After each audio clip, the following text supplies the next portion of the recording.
To whom much is given, much is required. Part of that requirement is sharing. Culture is the heartbeat within our lives, and it's at the core of so many things.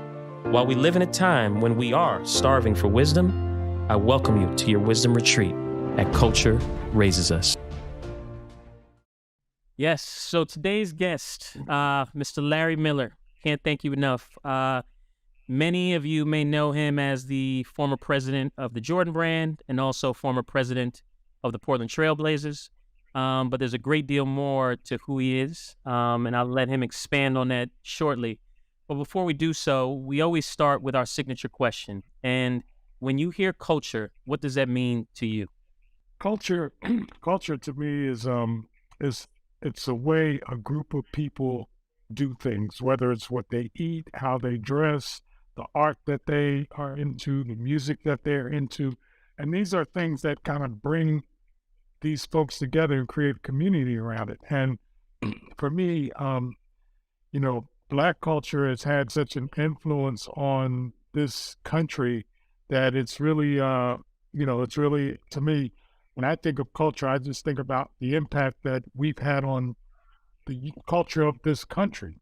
If you think about a lot of the things that are ingrained in this culture, a lot of them come from us. The other thing about culture to me is that it's something that is sustainable. It's something that lasts. It's not, things come and go, trends kind of come and go, but for something to actually be part of culture, it's gotta have sustainability and some sticking power. So yeah, sticking power for sure. I love that. And so, thank you for that and the clarity. I always love getting the perspective of everybody on culture on this platform, and it's always interesting to see the POVs and the variances and the similarities, right?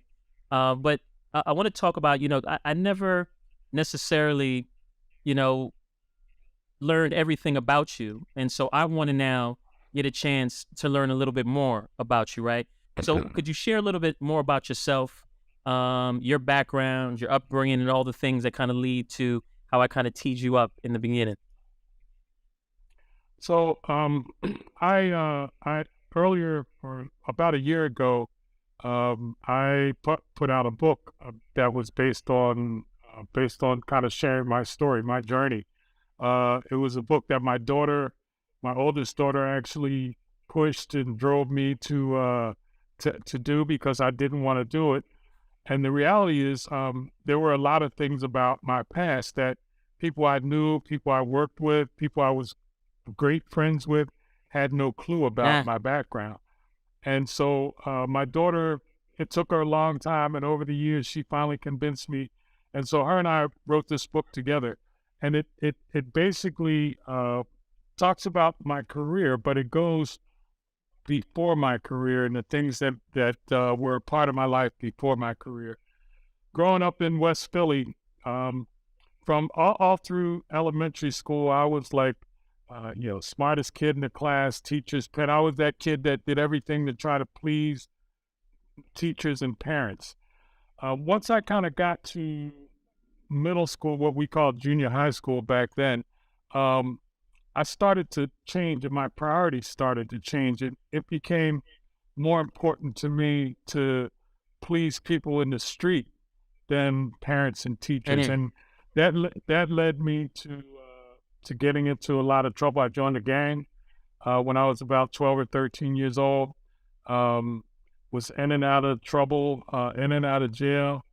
When I was 16 years old, I shot another young man. He died, and I was arrested and charged as an adult.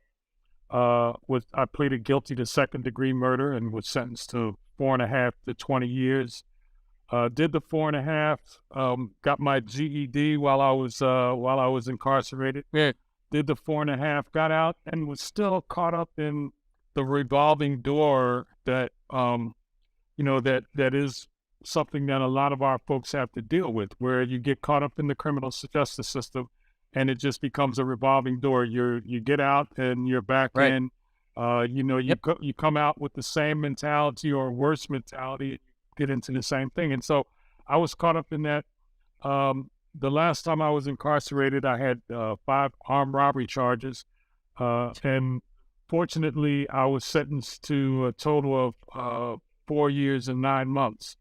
And as I was doing that sentence at the facility I was at, a place called Graterford in Pennsylvania, they had a program there where you could take college classes inside the jail, and then you could, qualify to transfer to these trailers that were outside the jail, and you lived in those trailers and left every day to go to school and just had to be back by 8 o'clock at night.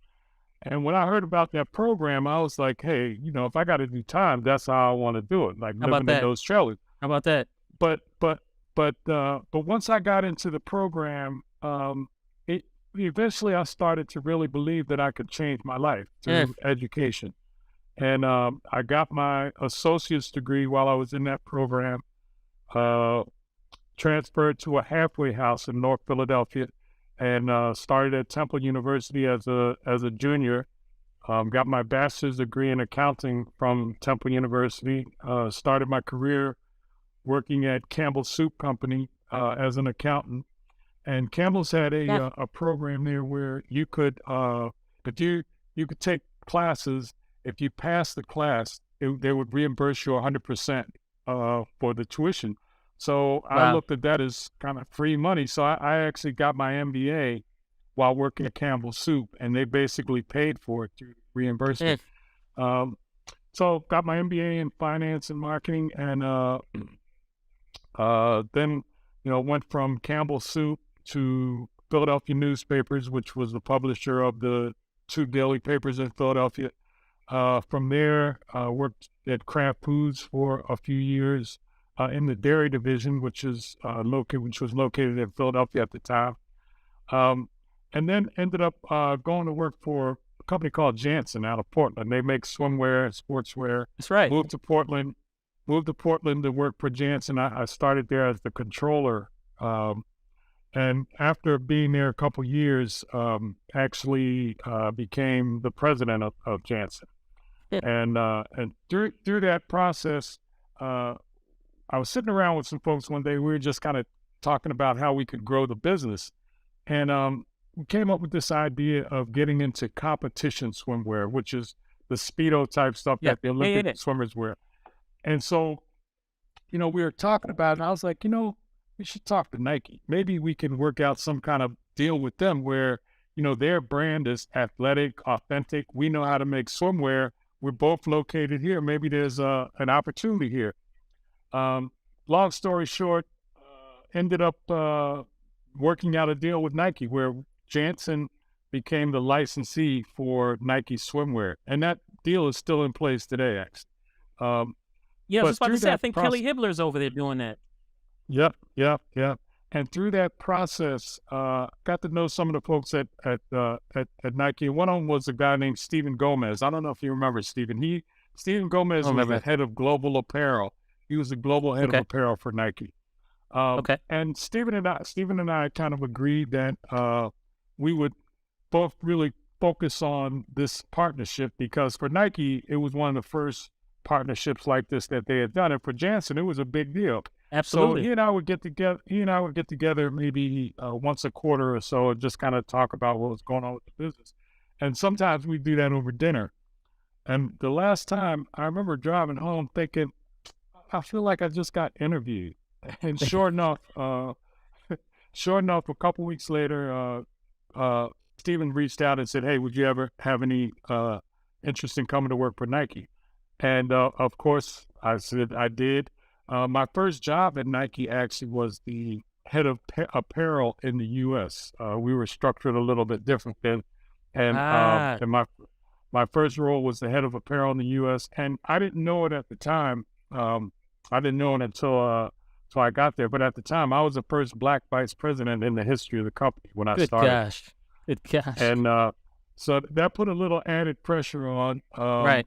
But so I did that apparel job for about a year and a half, and then, as MJ was about to retire from the Bulls for the second time, there was a lot of talk about, hey, what's going to happen with the Jordan business going forward, and there were number of people, Howard White being one of them, who had kind of one of the loudest voices that was saying, Absolutely. "Hey, there's opportunity beyond MJ's playing days with this," and so H kind of threw my name in the hat, and I was asked to put a team together and strategies on how we were going to take that logo and the business that was about 140, 150 million dollars at the time, and Wow.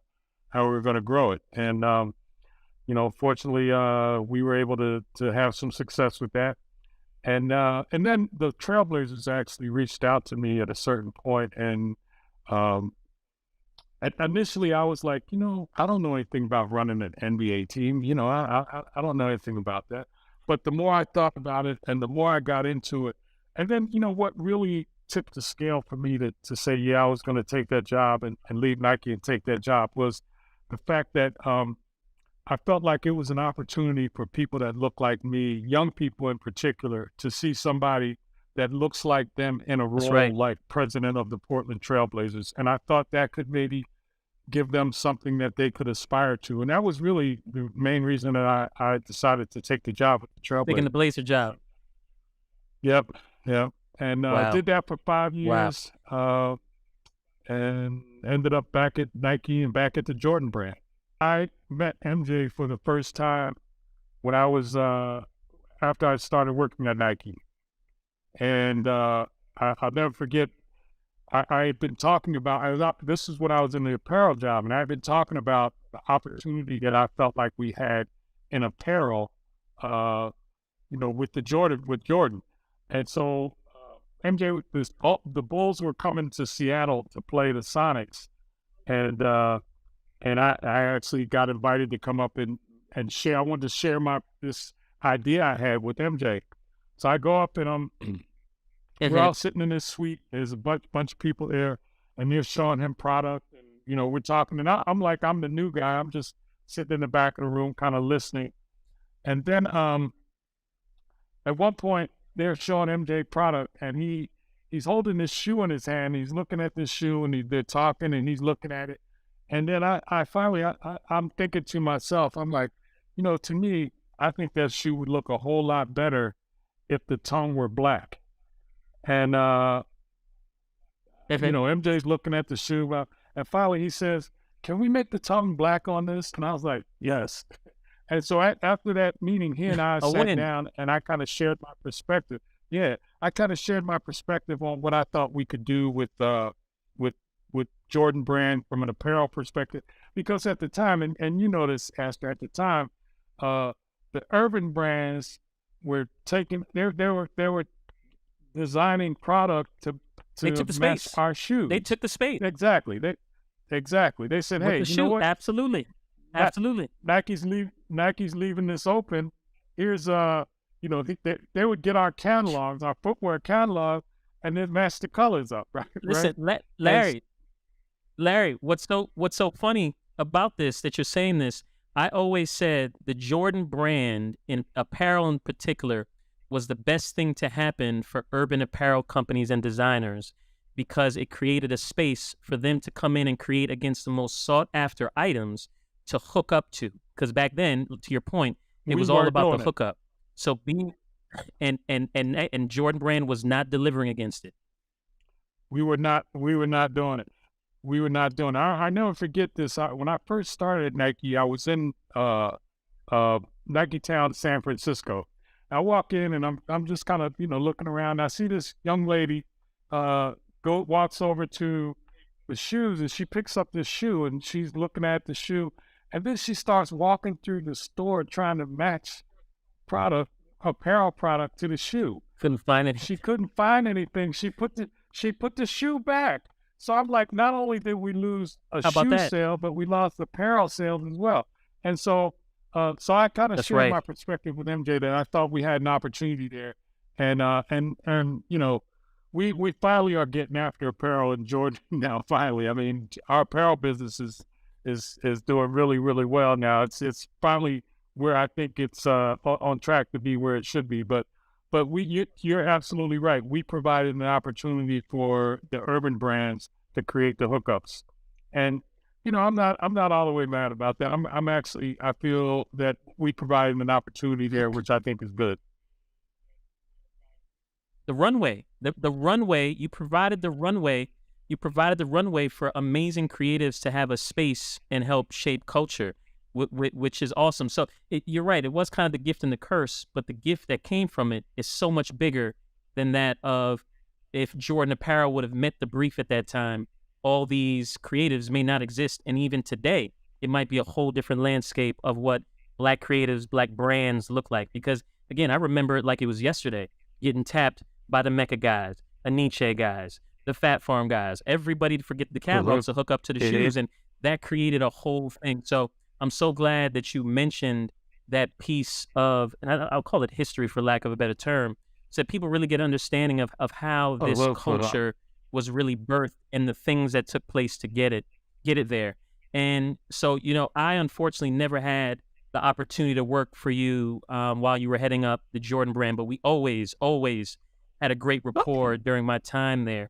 And I always had a great deal of respect for you, as you would always make time to touch base, have real conversations. And I also noticed that you moved very differently than most, which was something that I appreciated.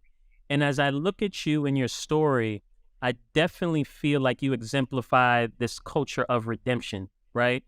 And in your recently published book that you talk about, your upbringing and the evolution into the man you are today, tell us why you felt like that moment was the right time to publish this book, and what do you want America's youth to really take away from your redemption story? So, as I said, for 40 years, I ran from this story. I hid from this story. I had nightmares of being exposed. I had migraines that took me to the ER on multiple occasions, all because I was anxious and nervous that somehow this story would come out and that it would ruin the things that I was trying to build. Because to me, when I was initially graduating from Temple, back then it was what was called the Big Eight accounting firms. And if you were graduating with an accounting degree, you wanted to work for one of the Big Eight.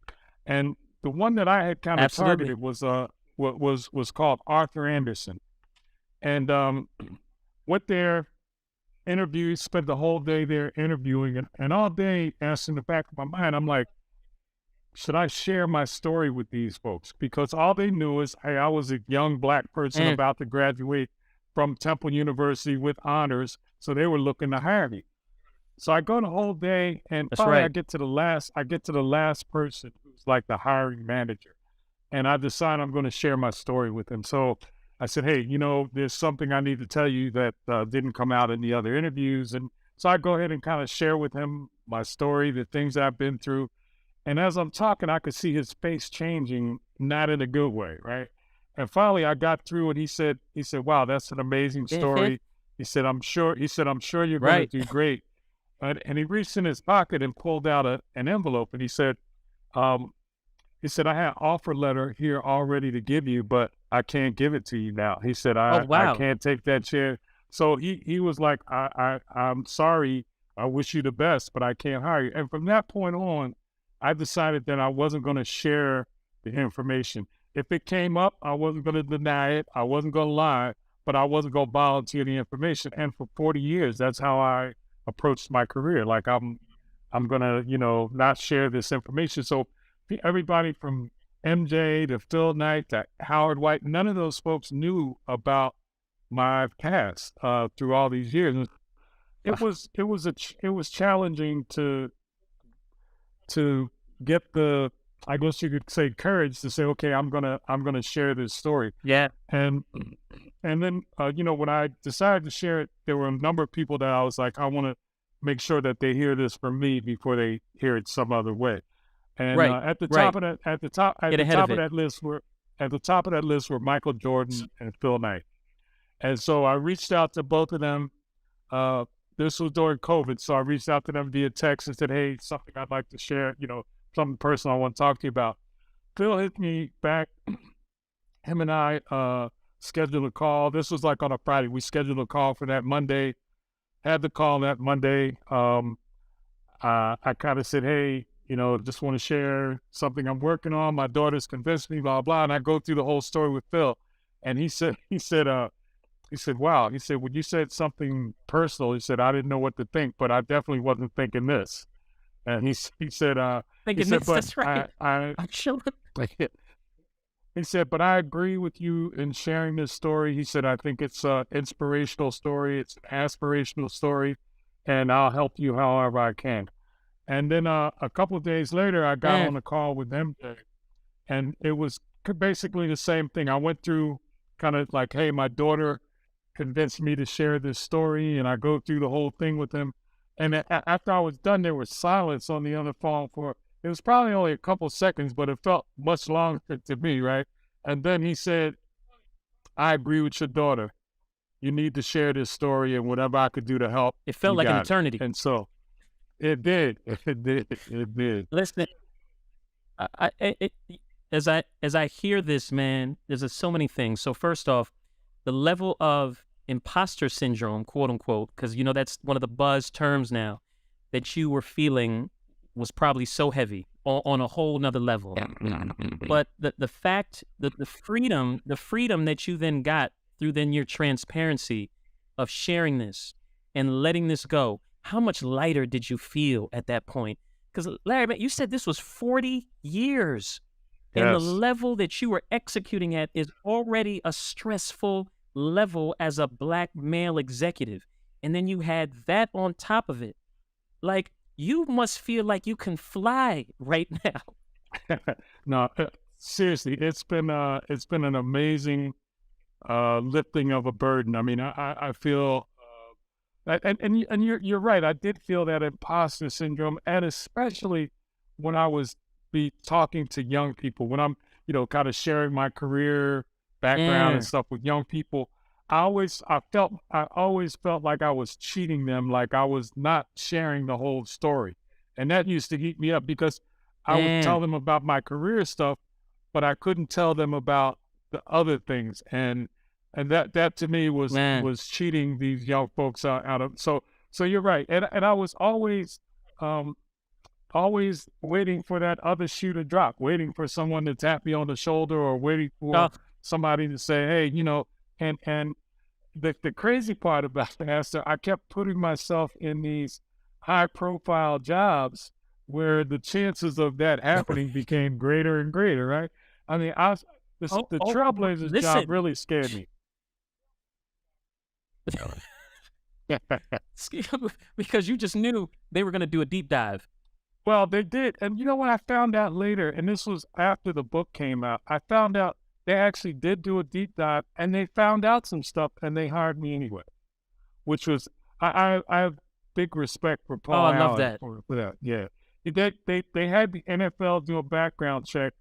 They came back and said, hey, we think this is him. We found some felonies and stuff, and they came to Paul and put it to him, and he said, well, how long ago was this? They said like 30. He said, don't worry about it. So David Stern knew, Paul Allen knew, but and all the time I'm worried to death that they're going to find out, and some of them already kind of knew anyway. And so you know what? Context, Larry, is everything. And I say this because there were times when I felt like you could have done more or be more vocal or present with certain topics and situations when I was at Nike. And as I now have more context, it gives me more clarity and a deeper understanding as to potentially the why, right? And we often use this saying, perception is reality. But what we don't finish that statement with the key piece of it, which is perception is reality to the uninformed. And this is a situation where I feel like I fell into the box where now I feel like you were moving in a very strategic, very intentional way because you had a much bigger picture of a vision that was not necessarily to increase, and you were kind of alluding to this before, increase the size of the bullseye on your back, because we all have that, many of us, but make sure that you were able to actually execute against the role that you were equipped to do without somebody using something in your past to prevent you from it. Am I right on track with that there? You are 100%, and my goal always was to do as much as I possibly could, given the circumstances that I was dealing with, and um, Right. for me, again, I was always in the back of my mind, waiting for someone to say, "Hey, aren't you, or didn't you, or aren't you the guy?" And so for that reason, I was always um, cautious, very cautious. I didn't. Hmm. I avoided conversations about my background. I would just. I developed over the years a way of kind of skirting things without really saying anything directly, because I didn't want to say anything that might lead somebody to start raising questions that could lead back to my past. Mm, mm. Yeah, and you also talk about a little bit about your upbringing and what role did it play in kind of shaping your approach to life. How is your upbringing, translated through your work and how you foster relationships? So I come from a large family, 8 kids.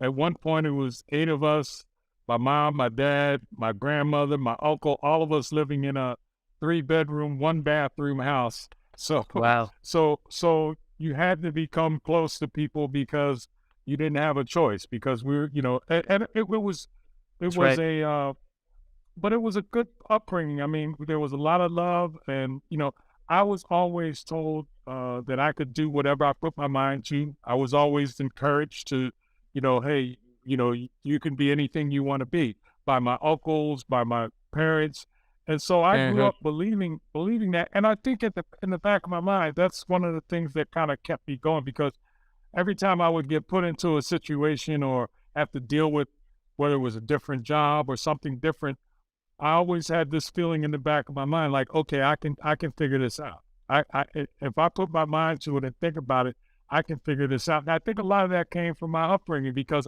that was kind of It's possible. instilled in me. It was instilled in me as from a young age that, hey, you have the ability to do whatever you put your mind to. I didn't always listen to it, and I think there were a lot of times that people saw me more in me Right. than I saw in myself. But but that That's right. um, that thinking was always in the back of my mind, and I think that had a lot to do with my family upbringing, the way I was treated, the way I was encouraged as I was growing up, and I think my one of the things that I really felt bad about is I felt like I disappointed and let my family down when I by getting in trouble and doing Your the things family that I then. did. Yeah. Yeah. I felt like Yeah. I always felt, and so, I've always tried to, since I've kind of gotten on the right track, I've tried to make that up to my family by being supportive and being there for everyone. But I felt like they saw the capacity that I had, and I just didn't see it myself. But again, it was always there for me, and they instilled something in me that I think it helped me to be successful today. I also think the street life that I got into, that also helped me build my career. I mean, in living in the street, you have to be able to read people. 1000%. You have to be able to read situations Yep. and understand, what the situation is, and Yep. because you're dealing in life and death in a lot of cases, and so I Yep. feel like that really gave me the opportunity. The other thing is, one of the things people say is, well, that I rarely get excited. I kind of, because I'm thinking like, hey, nobody got a gun to my head. I'm not in front of a judge trying to, plead for my life. We could figure out how to sell more sneakers. We could do that. You know what I mean?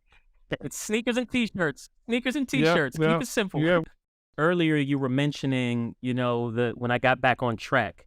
And when I look at your whole story, I think it's all a reflection of being on track, because we needed those moments and those opportunities to show someone coming from, whether it's mistakes, decisions that were made, to then show that there's opportunity still to tap into the gifts that God created and placed in you, at the highest level, in your example. And those early decisions were a part of getting to that. So I actually applaud you because there's so many more people that you were going to help with this.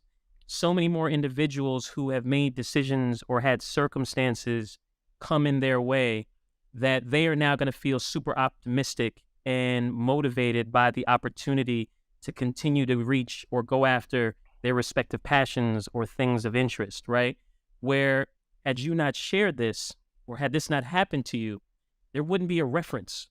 There wouldn't be a reference, right? Anybody could talk about it like, yeah, Yep. you can go to jail and come out and be the president of the Jordan Brand. Like people could say that, but people might be like, really? But can you? Yes, you Yeah. absolutely can.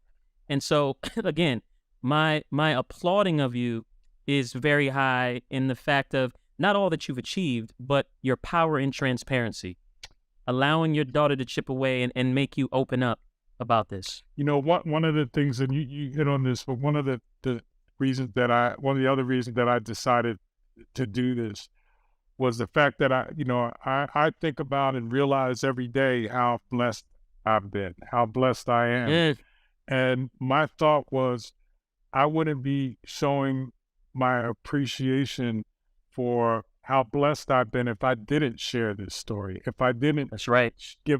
share this with the opportunity, to your point, to maybe help motivate and inspire some other people, that they can do it.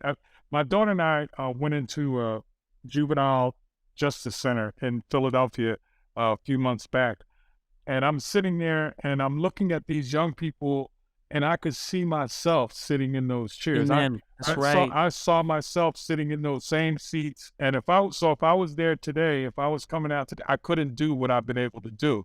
And I think that's Wow. that's one of the things that I want to point out by sharing my story, is the fact that programs like this work.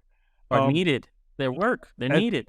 so one of the things, Harvard Business School did a case study based on my story, based on my book. And Mhm. one of the charts that they included in the case study showed that, so the recidivism rate right now is like in the mid 70s, like 70% of people who get out end up going back to jail. And Mm, but if the study showed that if someone learns a skill or a trade, that 77% drops to 30%.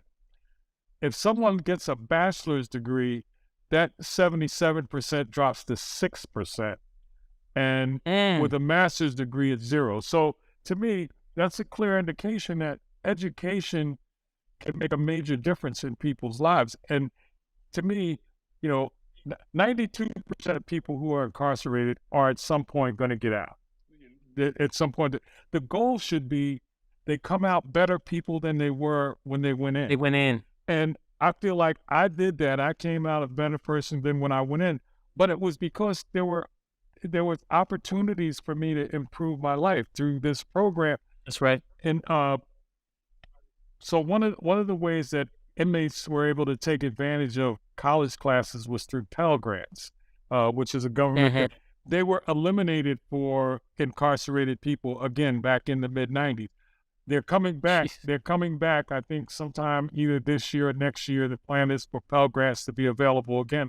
But to me, the whole focus shifted from helping people to become better, helping people to rehabilitate themselves, to just warehousing people. And I think, to me, Well, like- if we're going to make a major shift in how the criminal justice system works, and for us, it affects us more than it affects anybody else in this country.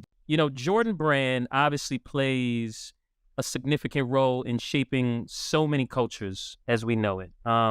Whether it's footwear culture, fashion culture, youth culture, just to name a few, right? Because everybody talks about they're the MJ of, right? How would you describe the culture within the brand for those who've never been exposed to it? So when we started to say, okay, hey, we're going to build this and create this brand, it was me and H and a couple of Howard White and a few other folks, but our goal was to build a brand that reflected and represented what MJ brought both on and off the court. And Yeah. that was our goal, to create something that reflected that. And it's funny, I was talking to someone the other day, saying, he said, Jordan is still Michael Jordan, but it's not just about Michael Jordan anymore. It's the brand. Well, He said the brand actually represents those things that, and I was like, that was our goal from the very beginning, to create something, create a brand that represented those characteristics: hard work, dedication, excellence, all those things that MJ represented both on and off the style, all those things that MJ represented both on and off the court. That was our goal, to create a brand that stood for those same it was things. reflective of that. Exactly. And I think within the culture, um, MJ, when folks looked at everyone, especially Black folks, they looked at, there was a certain sense of pride. You know what I mean? That's right. I tell people this. My mother, who couldn't have cared less about basketball, loved some Michael Jordan. You know what I mean? Because How about that? MJ just represented this strong, Black male who was dominant on the court, Absolutely. who was cool. I mean, all these things that Excellence. excellence. The Michael Jordan of, like you said, everything, was, this person is the Michael Jordan of. And again, our goal was to create a brand that represented that. And it's taken us a while to get there, but I think we're at a point now where the brand is really, it's a part of it. It's not only has it helped create culture, but it's a part of culture now. Jordan is Absolutely. about a part of culture now, and it has a place in culture. And I think a lot of it is like I mentioned earlier, sustainability. I mean, we've been able to build this over years and have it continue to grow and expand. But when we started, you probably noticed, Esther, when we started, our focus was on the Black community. It was on that kid who, Yep. Our target consumer was that kid who lived in Yep. the hood, who was a leader on the basketball court, but also a leader off the basketball court. I mean, we had clear characteristics that we were looking at as far as our target consumer is concerned. And I think one of the things that helped us to build this is that we tried to maintain that focus no matter what. I remember when we were first getting started, the brand was just kind of getting going, and we were starting to have some success. And I got a call from Hollywood Promo, the Nike Hollywood Promo office. Yeah, Marina Del Rey. Yeah. And they said, hey, we just heard from NSYNC. And this was when NSYNC was hot at the time. They said NSYNC is performing halftime at the Super Bowl, and they want to wear Jordan. And I was like, you know what? Let me think about that for a minute. And I got the team together, and we kind of kicked it around, and the team was kind of split on it because, hey, it's the Super Bowl, but it's NSYNC. And so I had to make the call at the end of the day. And I decided not to do it because, to me, I could see that wouldn't resonate with our core consumer. And I don't want, to me, I think, especially when you're in the building phases of a brand, but I think period, you don't want to confuse your consumer by like, well, hey, are they talking to me or are they talking to somebody else? And so I decided not to do it at that point. And we had a number of those kind of challenges along the way that's to say, hey, if we're going to be true to this consumer, we need to make sure that we do everything that focuses. The interesting and maintain that integrity. Maintain that integrity. Exactly. The interesting thing, and I believe this at that point, is like if we locked in our consumer, we'll get everybody else, and we have at this point. There you go. And we have at this point. I mean, at this point, you see all kinds of people wearing Jordans, but it was because we focused on our core consumer, and we were authentic to that core consumer as much as we possibly could. And I think, because again, I still think that a lot of the trends and the things that affect this country, this community, this society, start in the hood, start in our communities, and then go out from there. And so I think we focused on the right consumer, and the results are what we're seeing now. I love it. No, and you're spot on. And we start the show off with "To whom much is given, much is required," right?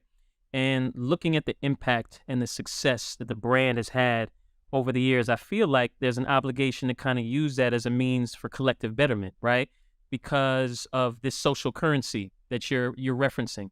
Is there something that you see in society or culture, as we know, um, that you feel the brand can help play a key role in addressing, helping, changing? So one of the things that we realized from the very beginning when we were creating the brand was um, that we had to figure out a way to give back to the community, and that was something that was part of Hmm. our part of what we when we started out. That was part of what we wanted to do, and the first I remember having this conversation with MJ about, hey, how, what's our give back going to be? And his comment at the time was, he said, well, we should figure out something to do for teachers because teachers have always been an important part of my life.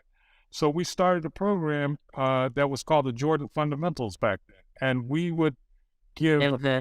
uh, teachers could apply uh, for a grant for any project that they had going on in their classroom. And at the time, again, this was the deal for us. But the goal was that we would give a minimum of $1 million a year through the Jordan Fundamentals. And so we started. That was Yeah, at the very beginning, and we did that. We set that up, and that was going for a lot of years. And then when I came back to Jordan, I realized that we had stopped the Jordan the fundamentals, program. and I think had kind of blended in with what Nike was doing, right? And Hmm. so when I came back, my thought was, hey, Jordan, figure out what's best for Jordan. What does Jordan want to get back? And Nike's That's right. thing was That's about right. getting kids moving and sports and activity. I was like, that's Active. great. For us, decided education was what we were going to focus on as a brand. And Hmm. so some years back, I was meeting with one of our retail partners, and we were having this conversation, and I mentioned exactly what you just said. I said, uh, the impact that our brand and the influence that our brand has on these young folks, we need to figure out how to use that to motivate them. We need to figure out how do we utilize that connection they have to our brand to motivate them. And so we had that conversation, and about a month or so later, he came back to me and said, hey, I was thinking about what you said, and me and my team came up with this idea. And so we started something that was called A's for J's, which was in Yeah. three high schools in Philadelphia, because the retailer was headquartered in Philly. It was Billa by Oh, Stinker Sneaker Villa. Billa. Yeah, yeah, yeah. And so the we started with three schools in Philadelphia, three high schools in Philadelphia, and they worked with the school system, and actually kids could get credit towards Jordan product by getting good grades, by improving their grades, by attendance, all these things. So and the program was really successful. So we started talking about how do we expand that. Well, what we settled on was, instead of expanding so much the high school program, let's start looking at what happens to these kids once they're done high school. And kids that have the ability, the desire to go to college, but don't have the wherewithal to do it. So we started something called the Jordan Wing Scholarship Program. We started this probably Yep. 6 or 7, maybe 7 or 8 years ago, where every year we award like 30 or so full free rides to kids from all over the country. We work with community organizations who kind of bubble up the kids that they think we should consider. The Jordan team then, along with the United Negro College Fund and the Rockefeller Foundation, then go through and, like, we'll get applications of 100 kids and then narrow it down to, here are the 30 that we're going to provide these. And we've been doing that every year. We've got hundreds and hundreds of kids now that we have put through, and it's if a kid can qualify and go to Harvard, we'll pay for it. If they want to, if That's they right. want to That's right. do beauty school, we'll pay for that also. You know what I mean? Pay for So it. we so again, it's always been at our core since we started this. Giving back to the community has always been something that we focus on. And again, it comes from MJ. A lot of people don't know all that MJ does in terms of his give back, Right. because he doesn't do it because he wants people to know about it. For that. He doesn't do it for And that. we kind of took that same approach in terms of the way we do our give backs. We don't, we're not. uh, shouting it. We'll talk about it a little bit, but we're not shouting it because that's not the reason we're doing it. We're doing it because we believe it's the right thing to do, and because we feel an obligation to do that. I remember when we first were getting started, I remember saying to the team at one point, I said, look, our people expect MJ to get back. They may not expect Tommy Hilfiger to get back, but they expect That's right. Michael That's Jordan. right. But Larry, look how God works. Because when you listen to your story, and then you look at the position you're in, and you look at the positioning that the brand took on giving back, and what was the positioning? Education. The very same thing that was the guiding light that helped bring you through your initial trials to then bring you to the point where you're at today. And it didn't come from you. This, like, do you not see how God works? It came from MJ that you then executed on while still holding the secret. Because they still don't know nothing at this point. No, they don't know. No one knows. Yeah, this just gets deeper. And when you just look at how this is truly a reflection of everything happens for a reason. No, and everything. I agree. And one of the and I would be remiss if I didn't mention this, but one of the if not the most important thing that came out of this for me personally, in addition to relieving my burden and all that, the most important thing that came out of this for me was that I got an opportunity to sit down with the family of the young man that I shot, and to actually express to them how sorry I was, share how remorseful I was, and met with his sister, his two children, his son and his daughter, and they each expressed, how it impacted them and how it affected their lives. But at the end of it, each one spoke individually. At the end of it, each one of them said, "But I forgive you." And to me, that was like that. There's nothing more. That was the best thing that could have come out of this whole situation for me. Is that, That's right. to hear, and they're amazing people, and they, like I said, they were willing and expressed to me that their forgiveness, and I couldn't ask for anything more than that to come out of this. So that was the biggest piece of, for me personally, of what came out of this. Yeah, and you know what, man? None of us are perfect, but we're all forgiven. So I'm glad you got to hear that from that family for sure, to help to get a little bit more closure on this, right? Because over the years, I had to work on forgiving myself, right? And I believe that God has forgiven me. Absolutely. 1,000%. Now to have the family also forgive me, I think that's been an amazing release of a burden for me. Listen, and given that, your next chapter might be the best chapter. Agree.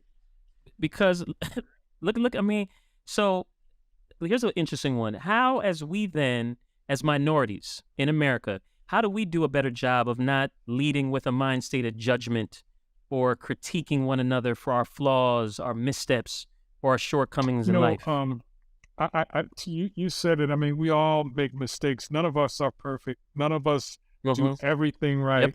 And I think, the more we're willing to accept people for who they are, forgive folks for the mistakes that they make, allow people to redeem themselves, I think, it makes for a better world. It just, I'll never advocate that, hey, if someone commits a crime, they should pay that debt to society, whatever it is. But I do think that people should be given the opportunity to redeem themselves, to change their lives, to to be able to move forward and have something positive come out of their life, and be able to be contributors to their community. Listen, I always say struggle does not define you. Struggle refines you. Doesn't define. It doesn't define. It's refining us all. And I mean, and again, you're a perfect example of it. And as you talk about the burdens that you've released, Like I'm serious. Like your best chapter might be coming, and you've accomplished so much. And so I might be teeing up the next chapter with this question. And because we asked, we say, look, the opening scene to your life documentary is about to start. The Larry Miller story. What song is playing and why? Wow. So I'm a big Marvin Gaye fan, and I'm a big fan of the album What's Going On. I think it would either be What's Going On or Inner City Blues. Okay. Because I think both represent, like Marvin, if you listen to What's Going On, that album, it's relevant today. The things that he's talking about are relevant today. We're still dealing with the same issues that were talked about. I mean, and there's a line in Inner City Blues that talks about trigger happy policing. You know what I mean? It's just and this song was done 40, 50 years ago. It's still relevant today. And to me, those are songs that have a clear message about the things that we're dealing with, the things that we need to fix. And I think those songs point out those issues. And again, I just think to me, that album, I listen to it every so often just to kind of replay in my mind, like, okay, yeah, exactly. The reminder. Exactly. So we always close with this, as you've planted so many seeds already today, because we make the correlation to, planting seeds and watering them and watching how they blossom into these amazing cultures. But what are the 3 seeds you would want to leave with the stewards of culture moving forward? If there are 3 key seeds, what would those be? I think the first one would be maintaining authenticity. Stay authentic, to the culture. Don't try to fake it, because you can't fake it. That whole idea about fake it till you make it, that I don't think that works. I think faking it, you have to be authentic. People see through it when you're not authentic. I guess the second one, to me, and I credit, I really credit hip hop and the whole hip hop movement for this, but like us being reaping the rewards of our culture, because at the end of the day, other people have been benefiting and reaping the rewards from the things that we bring to the culture. We bring it, and somebody else benefits and gets rich off of it and makes a bunch of money off of it. And I think one of the things that hip hop did was change that narrative in a lot of ways. Whether it was creating their own record labels, creating their own brands. I mean, things that that weren't really considered or thought about. Hip hop movement came on when they're like, no, well, y'all don't want to give us a deal. We'll create our own. Exactly. We're gonna do it ourselves. That's right. We need more of that energy. I've always had the utmost respect for that. And so, again, to me, the second one would be, for us to realize the rewards of the seeds that we plant in culture. And again, I think the third one kind of refers to something you said earlier, but it's like, don't be hard on ourselves. I mean, really, forgive, treat each other with respect, treat each other with love. And, so to me, it's like, there's enough to go around for everybody. You know what I mean? There's enough here to go around. We just have to figure out how to get it, how to maintain it, how to hold it, and then how to share it with each other. Larry, man, I think I started with this in the beginning, that I've always had a fond respect and appreciation for you. But after this conversation, that has grown tremendously for a number of reasons. But one of them was the notion of forgiving yourself and the weight that we put on ourselves. And I'm thankful that you were so honest and transparent about that, and just how heavy that burden was for you for years. And I'm just so thankful for you finding the strength and transparency and trusting God and knowing that I can release this burden, I can tell this story, and it's not going to hinder or hurt me. It's actually going to help. So for that, I sincerely thank I you, bro. appreciate that, and I appreciate you inviting me to come on and share some thoughts and ideas with you, and have always respected you. To your point, we didn't get a chance to work directly together, but I've always respected who you are and what you bring to the table. And I thank you for giving me the opportunity to share some of my insights and thoughts with you. No, this was awesome. Thank you, my friend.